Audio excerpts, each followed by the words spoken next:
दिन के बाद मुझ पर मिलिटेंट्स ने हमला किया, मैं टारगेट हुआ, मुझे होस्टेज बनाया गया, मेरी पूरी फैमिली को होस्टेज बनाया गया।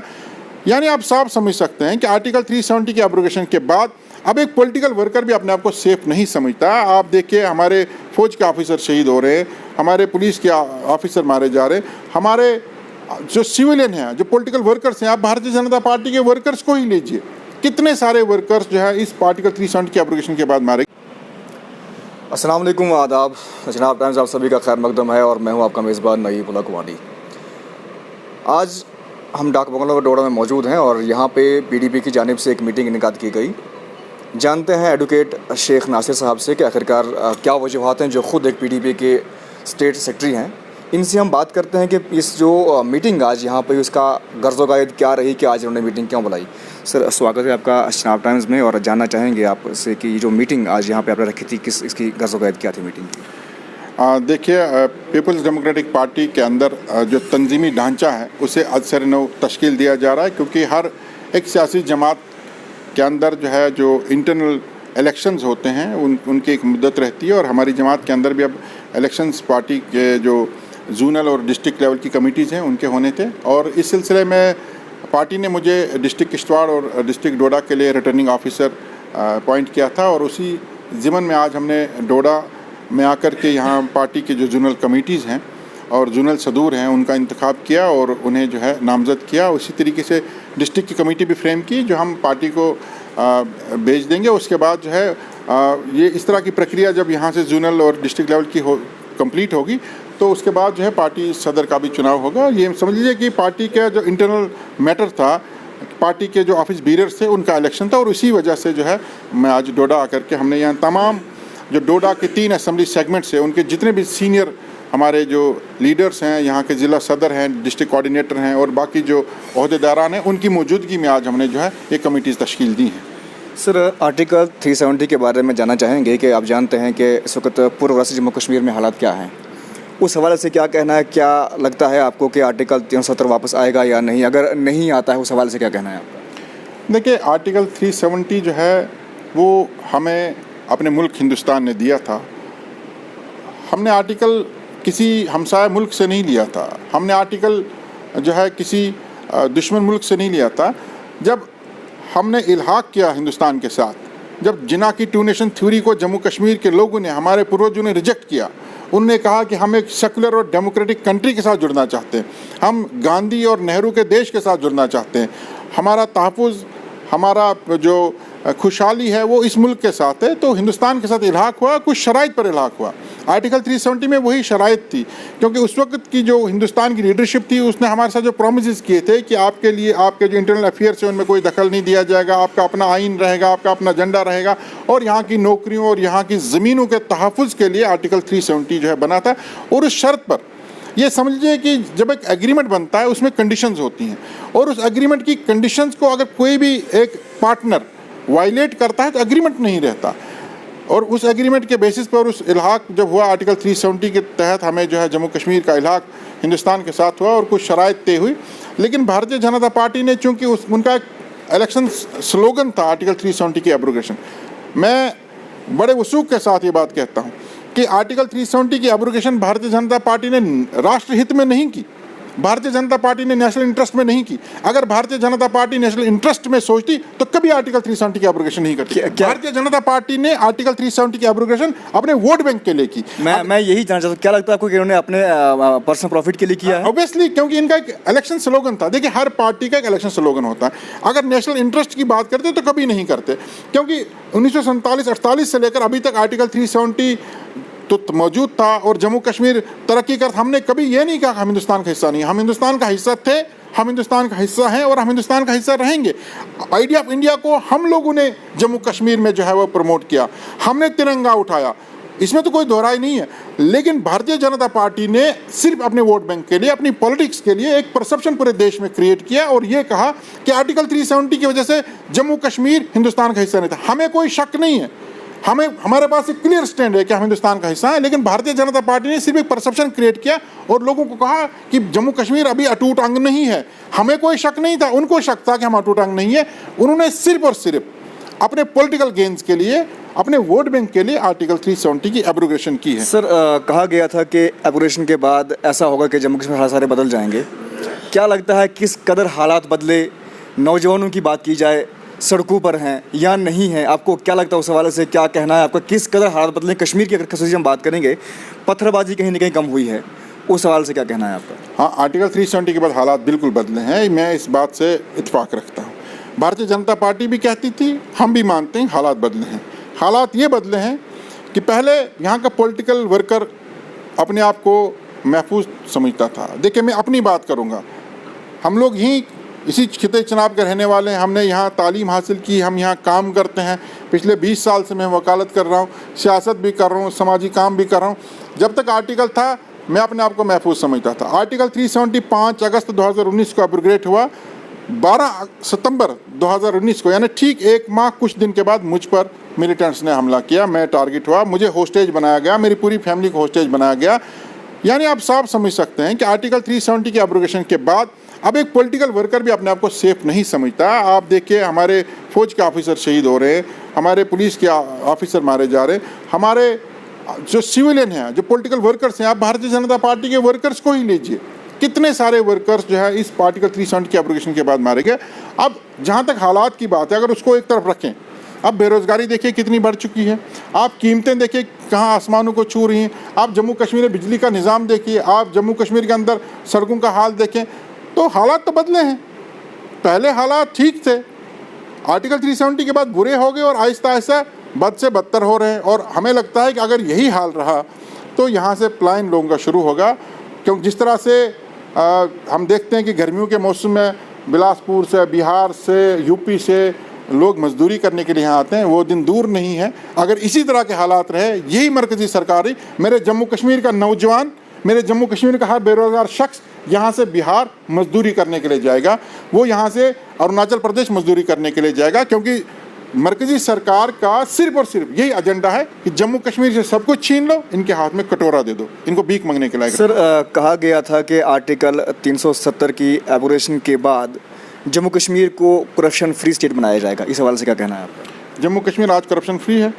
पहले 500 रुपये की करप्शन थी, वो ख़त्म हो गई है, अब 5000 की करप्शन है। इन्होंने कहा था हम करप्शन फ्री कर देंगे, लेकिन उन्होंने ये कहा था कि अब चूंकि हालात बदल चुके हैं, कीमतें बढ़ चुकी हैं, वो 500, 200, 300 रुपये वाली करप्शन ख़त्म हो गई है। ये बिल्कुल हम मानते, अब हज़ारों की करप्शन है। अब इतने बड़े बड़े स्कैम्स आए रोज़ आप भी सुनते हैं, आपके चैनल पर भी हम अक्सर देखते हैं इस तरह के स्कैम्स, इन पहाड़ी इलाकों में भी स्कैम्स।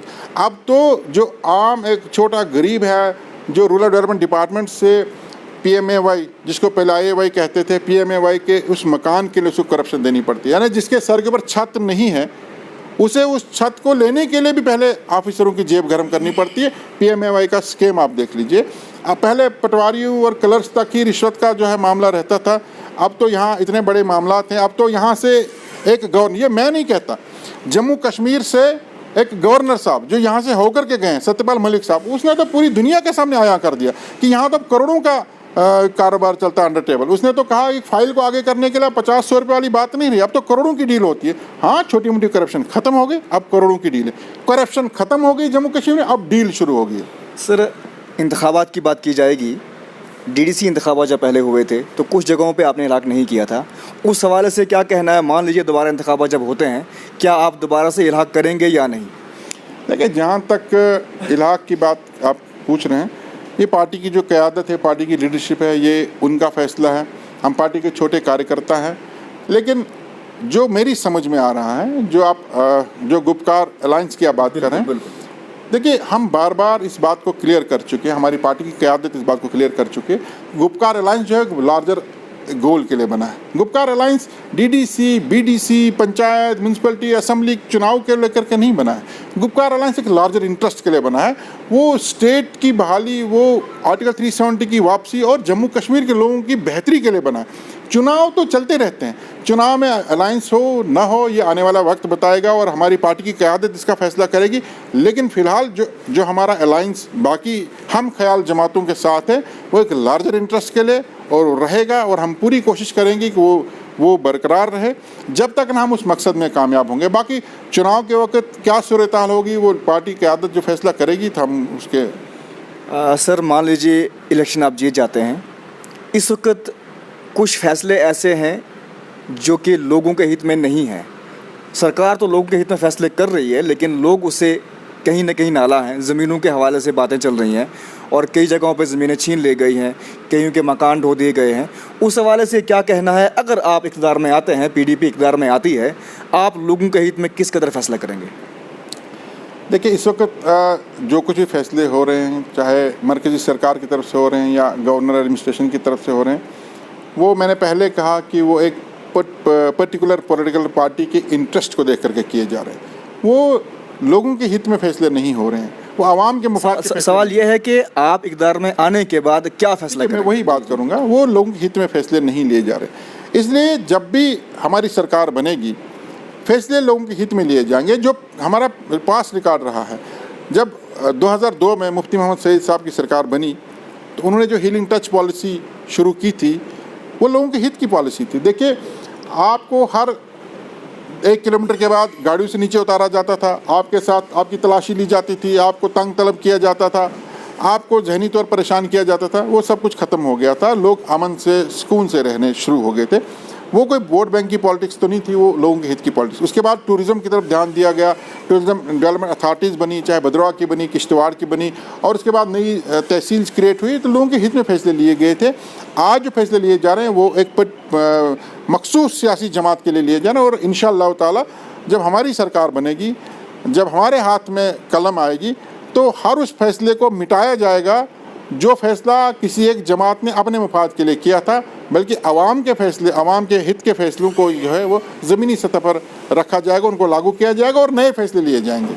महबूबा मुफ्ती जी अरसा दराज से हाउस अरेस्ट हैं, उस हवाले से क्या कहना है आपका? आखिरकार क्या वजह है, क्या लगता है? अगर मैं ऐसा बात करूँगा, पीडीपी जमात में कहीं ना कहीं गलती है जो उन्हें बार बार उनकी जो सरबराह है उन्हें हाउस अरेस्ट किया जाता है, या वो सही काम कर रही हैं तभी जो है ये डर भाव सामने आ रहा है?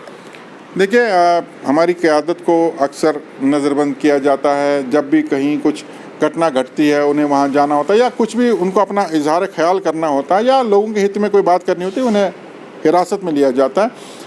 उसकी वजह सिर्फ ये है कि मरकज़ी सरकार अगर किसी से खौफ खाती है, मरकज़ी सरकार को लगता है कि अगर कोई हमारी बुराइयों को लोगों के सामने एक्सपोज करने की ज़रूरत रखता है, वो पीडीपी और इसकी क़यादत है। और यही वजह है कि आए रोज़ हिरासत में लिया जाता है। देखिए, अगर हम उनके इशारों पर चलते हैं, जिस तरह आज आप देख रहे हैं कि कुछ जमातें बनी हैं जम्मू कश्मीर के अंदर, ABCD, उनको तरह तरह के नाम, अब मुझे उन सब के नाम भी याद नहीं रहते, कोई अपनी, कोई तेरी, कोई मेरी, इस तरह की पार्टियाँ बनी हैं। उन पार्टियों की क़यादत को तो कोई हिरासत में नहीं लेता ना, उनको तो पूरी छूट दी जाती है, बल्कि गवर्नमेंट मशीनरी उनके जलसों को कामयाब करने के पीछे लगी होती है। वो जहाँ जाते हैं वहाँ पहले ही सिक्योरिटी वगैरह लगा दी जाती है। और आप आज देखिए, कल मैं ऑनरेबल हाई कोर्ट के एक ऑर्डर को पढ़ रहा था। ऑनरेबल हाई कोर्ट ने 48 घंटे का टाइम सरकार को दिया है कि आप 48 घंटे के अंदर हमें वजाहत दीजिए कि ये जो लीडर्स हैं जिनके पास सरकारी रिहाइशगाहें आज तक भी हैं, इनको खाली क्यों नहीं किया जा रहा। अगर आप उस फहरिस्त को देखेंगे, आपको आया हो जाएगा। उस फहरिस्त में सब कुछ, उसमें सवाल भी है, जवाब भी है और सब कुछ है। उससे आया होता है कि किन लोगों को सरकारी कोठियों से निकाला गया। महबूबा मुफ्ती साहिबा चीफ मिनिस्टर रही हैं, उनका एक प्रोटोकॉल है, उनको सरकारी कोठी खाली कराई गई, वो निजी मकान में बैठी हुई हैं। उसके बरकस भारतीय जनता पार्टी के जो 2-2, 3-3 महीने लेजिस्लेटर रहे, उनको सरकारी कोठियाँ मिली हैं, उनको हर वो प्रोटोकॉल मिला है। तो जाहिर सी बात है, पीडीपी की आवाज़ को दबाने की कोशिश की जा रही है, लेकिन शायद मरकज़ी सरकार, शायद भारतीय जनता पार्टी ये बात भूल चुकी है कि जिसको जितना दबाने की आप कोशिश करोगे वो उतना उभरेगा, और वो एक ना एक दिन आपको इस तख्त से नीचे गिरा देगा। और आप यकीन मानिए कि भारतीय जनता पार्टी को जम्मू कश्मीर से अगर कोई बाहर कर सकता है, वो सिर्फ और सिर्फ पीडीपी कर सकती है। और यही खौफ उन्हें है, इसी वजह से जो आए रोज़ हमारी क़यादत को जो है वो हिरासत में लिया जाता है, तंग तलब किया जा रहा है। कभी ईडी बुलाती है, कभी NIA बुलाती है, और आप किसी दीगर जमात के किसी लीडर के साथ इस तरह का सलूक नहीं देखेंगे। जानना चाहूँगा कि आखिर में अब आपका क्या पैगाम रहेगा? मरकज़ी सरकार की बात करेंगे, LG सरकार की बात करेंगे और आवाम की बात करेंगे, आपका आखिर क्या पैगाम रहेगा? देखिए, मैं आपकी वसादत से मरकज़ी सरकार तक और हमारे वज़ीर-ए-आज़म नरेंद्र मोदी जी तक, आज उनका जन्मदिन भी है, उस हवाले से जी, जिनका आज जन्मदिन भी है, और मैं उन्हें ये कहूँगा कि एक सुनहरी मौका है कि जन्मदिन के मौके पर आप राष्ट्र के सामने आए, अपनी गलती को तस्लीम करें, जो आपने जम्मू कश्मीर के साथ गलत किया है उस गलती को तस्लीम करें, और जो कुछ आपने हमसे छीना, जबरन छीना, उसे वापस लौटाएं। आप जन्मदिन का तोहफा समझकर ही सही, लोग कहेंगे कि मोदी जी बड़े दिल वाले हैं, हमें वो लौटा दीजिए। और जहाँ तक इंतज़ामिया की बात है, गवर्नर इंतज़ामिया की बात है, मैं उन तक आपकी वसादत से पैगाम पहुँचाना चाहूँगा कि जनाब, जम्मू कश्मीर में भारतीय जनता पार्टी के अलावा भी लोग रहते हैं, भारतीय जनता पार्टी के कार्यकर्ता के अलावा भी आम आदमी भी रहता है। आप पीडीपी वालों के साथ नफरत कीजिए, आप बाकी जमातों के लोगों के साथ नफरत कीजिए, लेकिन एक आम आदमी जिसका सियासत के साथ कोई लेना देना, आप उसको भी मजबूर करते हैं कि आप बीजेपी की तरफ से चिट्ठी लेकर के आए। आप मुझे बताइए डोडा में क्या हो रहा है? डोडा में आपकी जो एडमिनिस्ट्रेशन है, चाहे वो सिविल एडमिनिस्ट्रेशन या पुलिस एडमिनिस्ट्रेशन है, हमारे पास जो इतलात हैं सिर्फ और सिर्फ भारतीय जनता पार्टी के लोगों का काम कर रही है। यहाँ पर आम आदमी पिस रहा है, आम आदमी यानी आपको लग रहा है कि जो जिला डोडा की इंतज़ामिया है, चाहे आपने पुलिस की बात की है या सिविल इंतजामिया की, तो क्या लग रहा है कि जो भारतीय जनता पार्टी से मुंसलिक लोग हैं या जो उनकी सिफारिशी लोग हैं उनके ही काम हो रहे हैं? तो आप ये क्या, वो छुपी हुई बात है? ये तो आया है। भारतीय जनता पार्टी के एक आदमी के फ़ोन करने पर यहाँ दफातर की फाइलें तक घरों में पहुँचाई जाती हैं। आप देखिए, हम बदतमीज़ लोग नहीं हैं, हम इखलाक से नीचे गिरकर बात नहीं करना चाहते, न कभी करेंगे, क्योंकि हमने देखा है कि कुछ लोग तो इखलाक से नीचे गिरकर बात करते हैं, वो डीसी को गिरेबान से भी पकड़ते हैं, वो डीसी को पब्लिकली गालियाँ भी देते हैं। हम लोगों के हक़ में नहीं है, हम इस तरह की बदइखलाकी के ख़िलाफ़ हैं। हम तो चाहते हैं कि एक डिसेंट तरीके से इन तक के पैगाम पहुँचाएँ। हम तो चाहते हैं कि एक बड़े शाइस्ताना अंदाज में इन तक के पैगाम पहुँचाएँ कि जनाब इंसाफ कीजिए लोगों के साथ। भारतीय जनता पार्टी के लोगों के साथ आपने जो कुछ करना है, आप उनको उनके तिजोरियाँ भरिए, घर भरिए, लेकिन एक आम आदमी का रोज़गार मत छीनिए, एक आम आदमी की उम्मीद मत छीनिए, उसकी कमर मत तोड़िए, वरना हम लोग आपका कितना कुछ बिगाड़ पाएंगे ऊपर वाला भी देख रहा है। कम से कम उससे खौफ खाइए। मैं आपकी वसादत से ज़िला डोडा की इंतज़ामिया तक के पैगाम पहुँचाना चाहता हूँ कि ठीक है, आप तो ये परसेप्शन दे रहे हैं कि हम आपसे नहीं डरते, ऊपर वाले से डरिए, ऊपर वाले से डरिए। इंसान जो आम आदमी है उसके साथ नाइंसाफ़ी मत कीजिए। बेरोज़गारी के हवाले से आखिरी बात करेंगे आपसे कि बेरोज़गारी की जो शरह है उसमें काफ़ी इजाफा है। नौजवान दर बदर की ठोकरें खा रहे हैं, कुछ नौजवान ड्रग्स की तरफ जा रहे हैं, मतलब कहीं ना कहीं गलत रास्ते पे जा रहे हैं। अगर आपकी सरकार इक़्तिदार में आती है, क्या कहना चाहेंगे आप पार्टी के बिहाफ पे कि क्या उन नौजवानों को दर बदर की ठोकरें नहीं खानी पड़ेंगी? उनके लिए आपके पास क्या आसाइशें होंगी?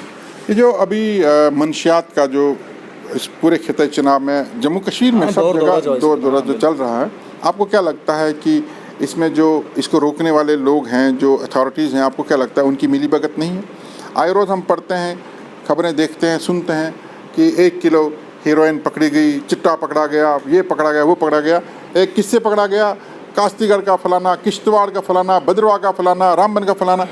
कभी आपने ये खबर सुनी है कि उस शख्स ने वो माल कहाँ से लाया था? वो जो बड़ी मछली है, उसकी जड़ क्या है? वो बड़ी मछली जो है, क्योंकि किसी के घर में तो ये बनेगा नहीं, ये कहाँ से आया है? आज तक देखिए, मैं भी वकालत कर रहा हूँ, इस तरह के मुकदमों के साथ मैं भी डील करता हूँ। मैंने आज तक अपने इस 23 साल करियर में ये नहीं देखा कि ये रूट जो था इसका, ये कहाँ से आया था। तो उनकी पुष्टपनाही कौन कर रहा है?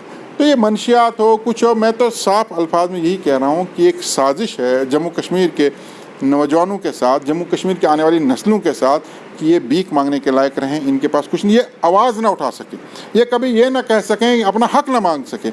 इसलिए इनको जितना दबाना चाहते हो, दबा सकते हो, दबाते रहो। और बेरोज़गारी भी उसी की एक कड़ी है, बेरोज़गारी भी वही है। आप कॉलेजेस से जो मेन सब्जेक्ट्स है वो छीन रहे हैं, आप ITA के ट्रेड उठा रहे हैं, तो आप यहाँ के लोगों को इकोनॉमिकली भी करना चाहते हैं। आप टैक्सेस पे टैक्सेस लगा रहे हो, आप टोल प्लाजा पे टोल प्लाजा लगा रहे हो। आप सिर्फ और सिर्फ जम्मू कश्मीर के लोगों को इकोनॉमिकली, एजुकेशनली, हर लिहाज से उनको आप कमज़ोर करना चाहते हैं। तो ये एक बहुत बड़ी साजिश है, और जिस दिन लोगों को इस बात का अंदाज़ा होगा, एक बहुत बड़ा इनकलाब जम्मू कश्मीर में बर्पा होगा, और इस इनकलाब में भारतीय जनता पार्टी का जहाज़ ऐसा डूबेगा कि लोग टाइटैनिक भूल जाएंगे और मोदी साहब के जहाज़ को याद रखेंगे। चलिए, बहुत बहुत शुक्रिया बात कर। नाज़रीन, अभी आपने देखा और सुना एडवोकेट शेख नासिर जी ने क्या कहा कि इनकी अगर सरकार इक़्तिदार में आती है, PDP अगर इक़्तिदार में आती है, ये किस हवाले से जम्मू कश्मीर का बदलाव करेंगे। अभी तक जो फ़ैसले लिए गए हैं ये उनके मुखालिफ जाकर उन फ़ैसलों का कहीं ना कहीं जो है गलत इस्तेमाल होने से बचाएंगे और सही इस्तेमाल उन फ़ैसलों का करेंगे। इसी के साथ दी इजाज़त अपने मेज़बान नईम उल हक वानी को। खुदा हाफिज़।